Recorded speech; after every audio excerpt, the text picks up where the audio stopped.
ہزاروں سال نرگس اپنی بے نوری پہ روتی ہے، ہزاروں سال نرگس اپنی بے نوری پہ روتی ہے، بڑی مشکل سے ہوتا ہے چمن میں دیدہ ور پیدا۔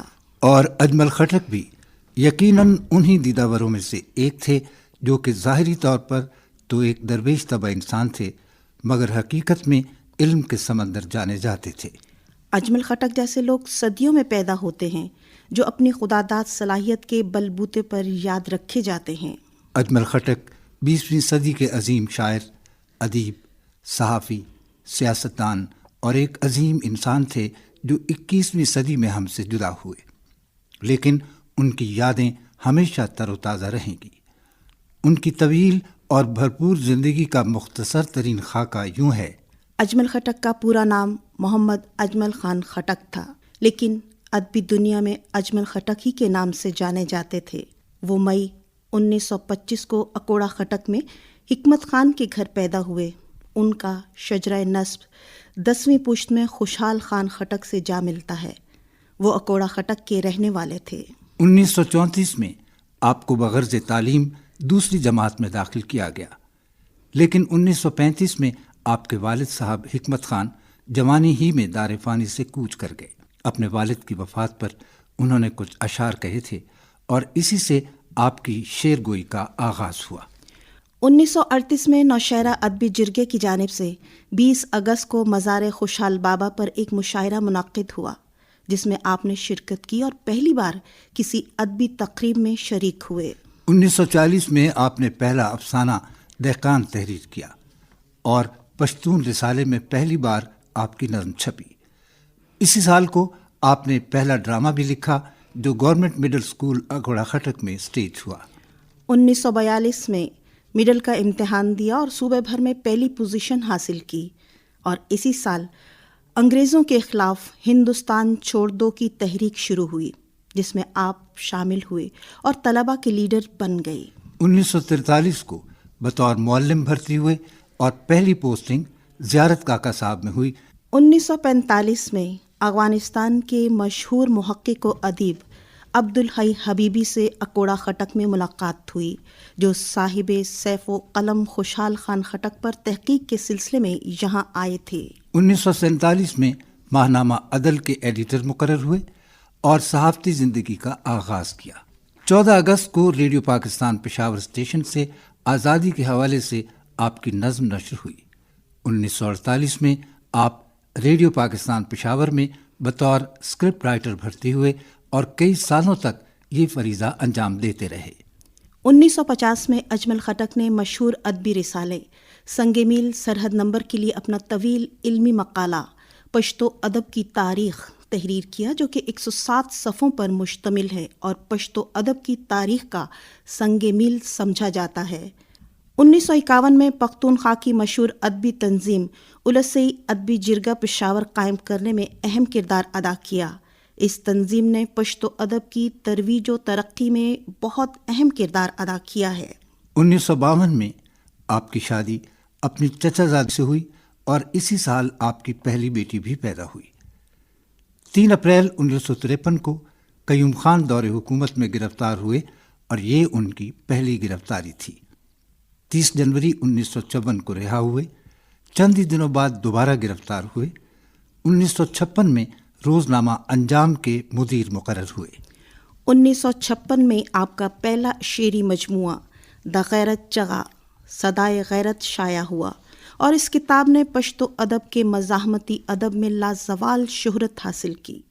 حکومت وقت نے اس کتاب پر پابندی لگائی، جبکہ اسی سال ان کی مشہور نثری کتاب دزا پاگلوم کیا میں پاگل تھا بھی شائع ہوئی۔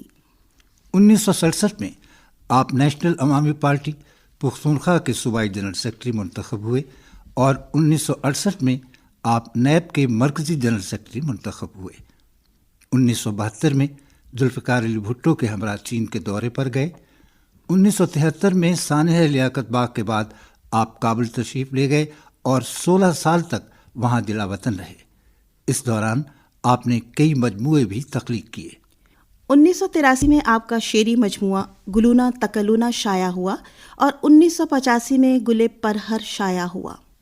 اس کے 2 سال بعد آپ کا شعری مجموعہ جون اوخوند شائع ہوا۔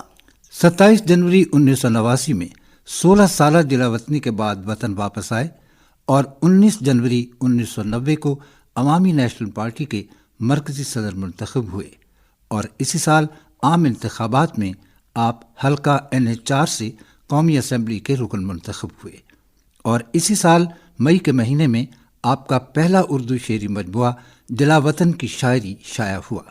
2007 میں ادبی خدمات کے سلسلے میں حکومت پاکستان نے کمال فن ایوارڈ دیا۔ ایوارڈ تو آپ نے وصول کیا، لیکن ایوارڈ کے ساتھ مبلغ 5 لاکھ روپے آپ نے واپس کرتے ہوئے کہا کہ یہ غریب اور نادار شاعروں اور ادیبوں کو دے دیے جائیں۔ 7 فروری 2010 کو اتوار کے دن آپ طویل علالت کے بعد انتقال کر گئے۔ انا للہ و انا الیہ راجعون۔ نامور ادیب ڈاکٹر ہمایوں ہما اجمل خٹک کے فکری نظریے پر یوں روشنی ڈالتے ہیں۔ اجمل خٹک بہت بڑی شخصیت ہے۔ یہ تو بڑی شخصیت ایک رسمی سا لفظ ہے، لیکن وہ اصلی معنوں میں بڑی شخصیت تھے۔ آخری لمحوں تک اپنے کمٹمنٹ کے ساتھ وابستہ رہے۔ انہوں نے ابتدا ہی سے اس زندگی کو حسین تر بنانے کا جو ایک مثالی قسم کا ان کے ذہن میں ایک منصوبہ تھا، انہوں نے اپنی شاعری کے حوالے سے اس کو پیش کیا، انہوں نے اپنے سیاسی افکار کے حوالے سے اس کو پیش کیا، اور انہوں نے اپنے کردار کے حوالے سے اس کو پیش کیا۔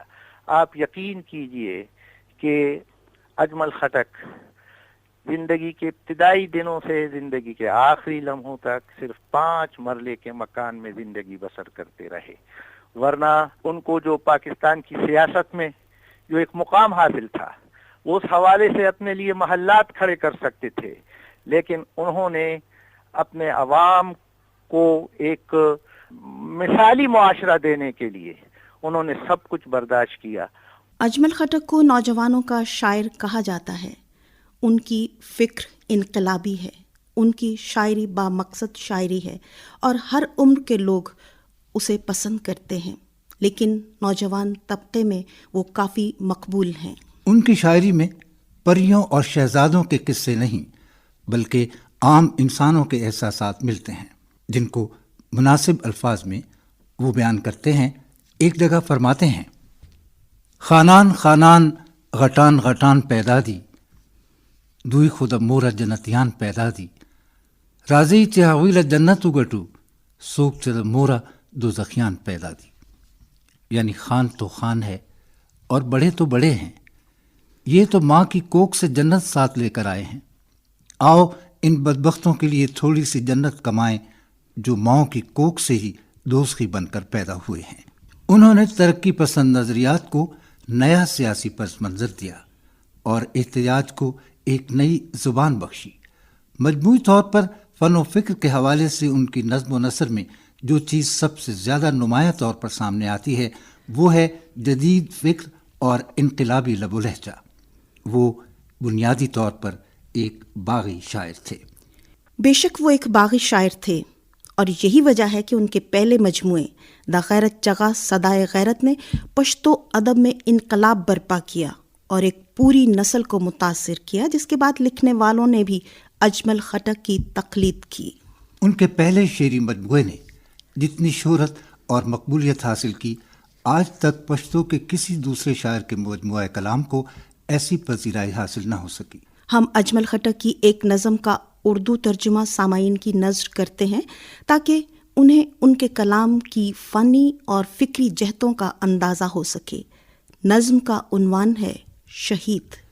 میرا جوان شہید خون میں لتھڑا ہوا ہے، اس کا سر اونچا ہے اور ہونٹوں پر تبسم ہے، اس نے قوم کی عزت اور آبرو رکھ لی ہے۔ آج غازی کی تلوار کا منہ پھر آفتاب کی طرح چمک رہا ہے۔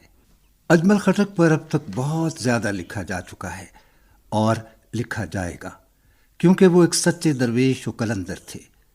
وہ انسانی عظمتوں کے قائل تھے اور انہوں نے اپنے ہی معاشرے کی عکاسی کی ہے۔